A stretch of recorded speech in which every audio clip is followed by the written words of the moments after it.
Sidang Dewan Rakyat diberi maklum mengenai cadangan mewajibkan saringan tapisan keselamatan kepada calon pengasuh akan diteliti. Laporan penuh langsung bersama Syamimi Saripan. Silakan. Baik Farhatul, Jabatan Kebajikan Masyarakat JKM sedia berbincang dengan Kementerian Dalam Negeri KDN serta polis bagi meneliti cadangan berkenaan. Keperluan itu kata Menteri Pembangunan Wanita, Keluarga dan Masyarakat Datuk Seri Nancy Shukri sebagai usaha mengurangkan kes penderaan kanak-kanak di bawah jagaan pihak luar seperti di Taska dan Pusat Asuhan.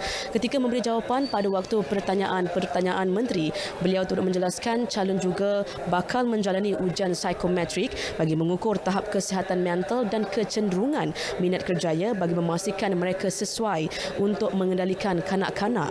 JKM juga telah menggariskan penambahbaikan dalam usaha mengurangkan kes penderaan kanak-kanak di bawah jagaan pihak lain.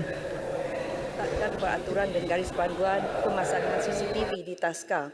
Ketiga, kita juga memperkemaskan pasukan penguatkuasaan kita, dan di bawah inisiatif ini penubuhan Jabatan Pembangunan Kanak-kanak baru saya umumkan sebelum itu, kita akan menyusun semula penempatan pegawai di setiap daerah dengan menempatkan pegawai yang akan memberi fokus untuk melaksanakan tugas pemantauan dan tindakan penguatkuasaan khususnya untuk pusat jagaan kanak-kanak dan Taska sahaja.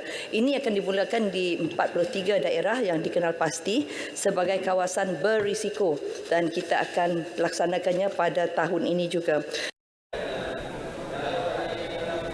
Selain itu, peraturan dan garis panduan pemasangan CCTV di Taska juga akan diperketat termasuk memastikan CCTV berfungsi sepanjang tempoh kanak-kanak berada di Taska. Seterusnya, Pelan Pembangunan Pendidikan Malaysia antara langkah proaktif Kementerian Pendidikan meningkatkan minat murid menerusi pendekatan pembelajaran baharu dan pemantapan core curriculum.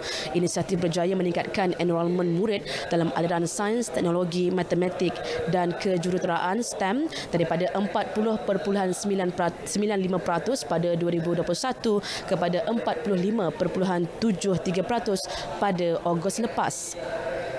Juga ditekankan tentang satu program penting, besar dan signifikan untuk pendidikan negara, iaitu jelajah pendidikan masa depan. Jadi saya harap keterlibatan dan libat urus yang melibatkan seluruh komuniti akan dapat membantu kita memacu STEM ini dengan lebih baik.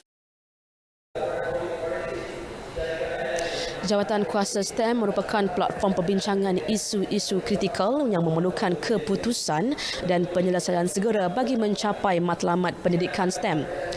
Projek menaik taraf sistem pengairan kawasan Lembaga Kemajuan Pertanian Muda MADA menerusi peruntukan RM3 bilion dijangka dilaksana bermula tahun depan.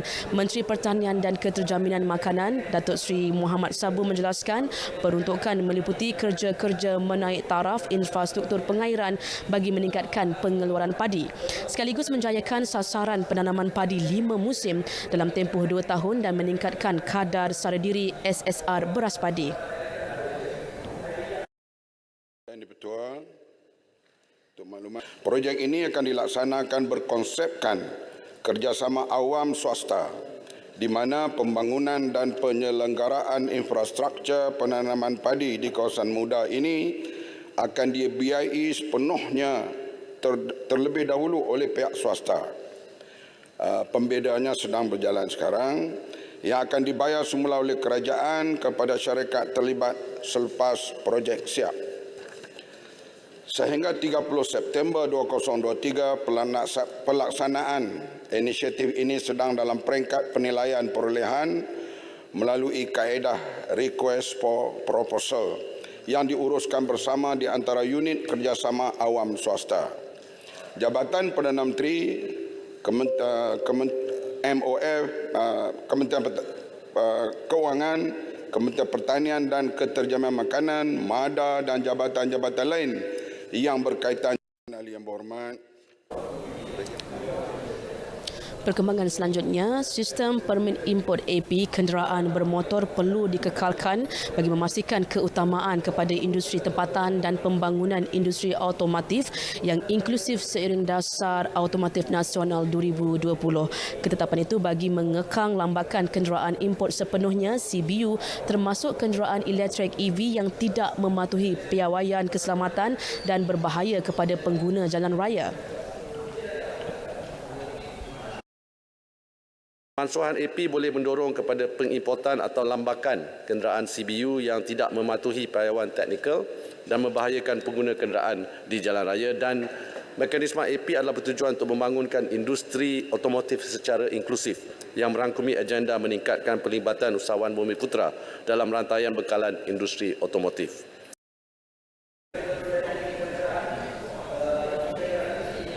Setakat September lepas, bilangan EV yang berdaftar mencecah 12,000 unit termasuk kenderaan komersial dan motosikal.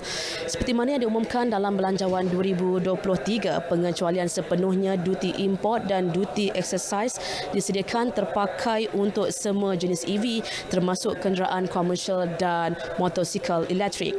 Baik saudara, sidang Dewan Rakyat meneruskan sesi perbahasan Belanjawan 2024 yang kini berada di hari yang keempat, dan setakat ini sahaja perkembangan dari Dewan Rakyat. Kembali mengikuti perkembangan berita tengah hari bersama Farhatul di Angkasa Puri. Silakan Farhatul. Baik Syamimi, terima kasih.